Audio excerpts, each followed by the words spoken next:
Before we begin, please support the channel by subscribing, liking, and sharing this video.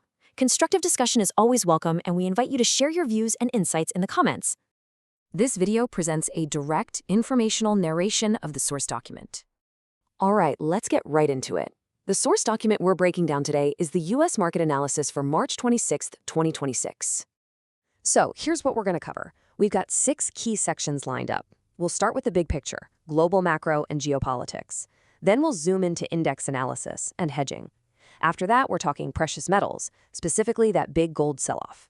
Then we've got a doubleheader on tech. First, the AI memory shift, and then some risks in Meta and TSMC. And to wrap it all up, we'll look at the big picture strategy and market outlook. Okay, before we get into the meat of it, we have to cover the initial risk disclosure from the document. It states that this is just for informational and research purposes. It's not investment advice, and it's definitely not a recommendation to buy or sell anything. And of course, a reminder that investing in financial markets always comes with significant risk, including the chance of losing your principal. Kicking things off with Section 1, Global Macro Background and Geopolitical Impact Analysis. Right out of the gate, the analysis makes it clear that the U.S. market has just walked into what they call a high volatility phase of systemic risk resonance. Basically, things are getting shaky. And the focus is really shifting away from the usual economic data and fundamentals and moving squarely towards geopolitical risk. And this next part really nails down the main idea. The document points out that if you just look at how prices have been moving, it's obvious that, and I'm quoting here, geopolitical factors have fully overtaken traditional economic data and become the primary variable driving global liquidity allocation. So what does that mean? It means the whole game has changed. The market isn't trading on inflation and jobs anymore. It's shifting, and shifting violently, toward a trade based on survival and hedging energy costs. So let's talk about the trigger for all this. The market was in a full-blown panic because it looked like the diplomatic window with Iran was slamming shut. But then, Trump announced a 10-day extension on suspending attacks on Iranian energy facilities. Now, this is a classic double-edged sword, right? On one hand, it could be a chance to sit down and talk.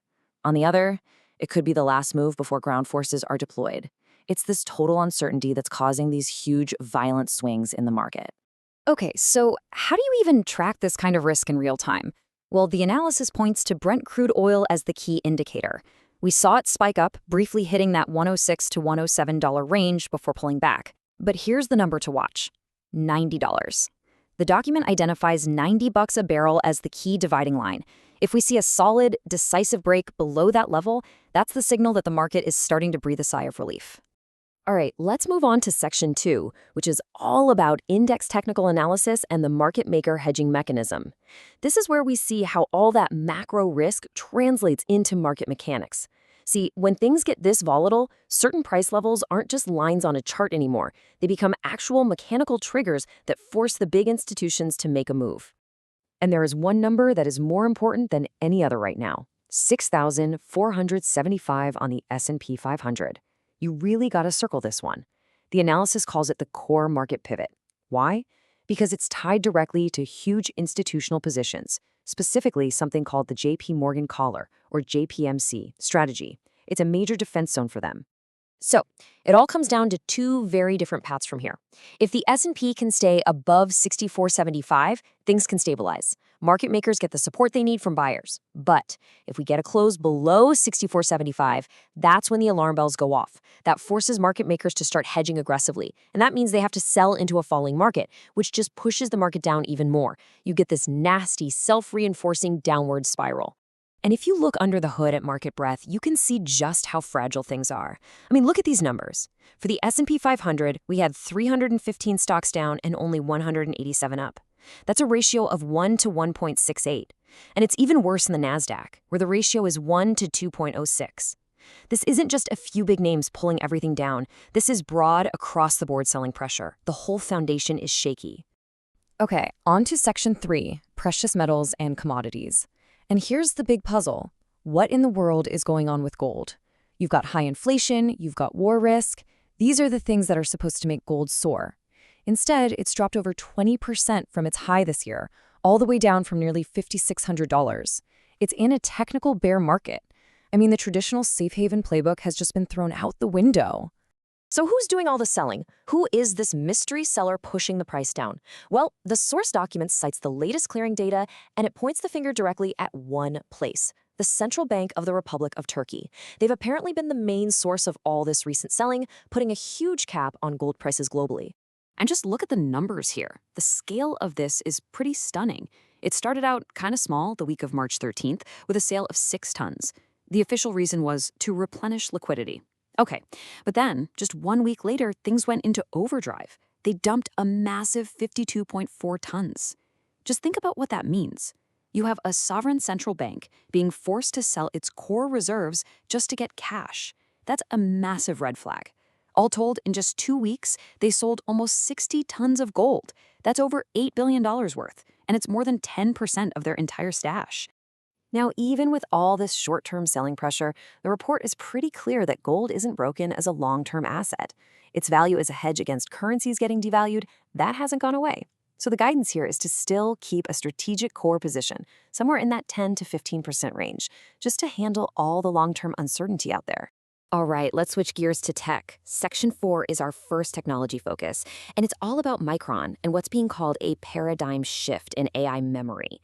And this is a big deal because it signals a major change in how the market is thinking about the entire AI hardware space.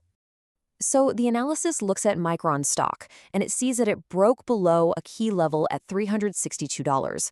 But this isn't just some random technical move.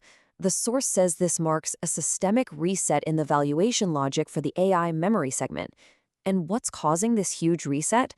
Well, it's something they call a software over hardware paradigm shift. And the catalyst for all of this is a brand new algorithm that just came out of Google. And check out the impact of this thing. This isn't a small tweak, it's a shockwave. Google's new algorithm is so good at compressing things that it just decimates the demand for hardware. Get this. Memory demand gets slashed to just 1/8 of what it was. At the same time, computing speed gets an 8-fold increase. And, this is the really crucial part, it does all this with absolutely zero loss in accuracy. This one algorithm basically just redefined what hardware efficiency even means. Okay, sticking with tech for Section 5, now we're going to zoom in on a couple of specific names, Meta and TSMC, and the unique risks they're facing. So let's start with Meta. The stock dropped almost 8% on the day this report came out, and it's because investors are worried about 2 major things. First, what the report calls a legal black hole. There was a recent jury verdict about psychological harm to teenagers, and the fear is that this could open the floodgates to a whole wave of lawsuits globally. And second, their spending is just escalating like crazy. An investment in a Texas data center that was supposed to be $1.5 billion has now ballooned to $10 billion. If their revenue doesn't grow fast enough to cover that, the stock could be in for a serious valuation reset. Now for TSMC. Everyone's talking about the general geopolitical risks, but there's a specific supply chain problem that maybe isn't getting enough attention. It's all about helium. The Middle East is a huge exporter of helium, which is absolutely essential for making semiconductors. And the expected disruptions to that supply chain, well, that's been a big part of why TSMC's stock has been weak lately. And that brings us to the grand finale, Section 6. This is where we tie everything together with the investment strategy recommendations and the market outlook. So what's the game plan? The report lays out 3 main strategic directives. Number 1, wait for things to stabilize and hold on to your cash. It says bottom fishing is a definite no-no right now. Number 2, keep your eyes glued to that key S&P level we talked about, 6,475. And number 3, really think through the geopolitical scenarios, because that 10-day extension could create a little window for the market to recover, at least in the short term. So after all that, what's the big takeaway? The main point is this: the market is going through a really violent transition period. And in an environment like this, and I love how the report puts it, win rate matters more than payoff asymmetry. In other words, this isn't the time to swing for the fences. The final call is to be cautious, stay neutral, and wait until that big battle at S&P 6,475 is well and truly over. And just to wrap things up, we're going to present the full professional risk disclosure from the source document. Please keep in mind this is all for informational and research purposes only. It is not investment advice, financial advice, or trading advice, and it's not a recommendation to buy or sell anything. The author is not your registered investment advisor or financial planner. Using this document doesn't create any kind of client relationship.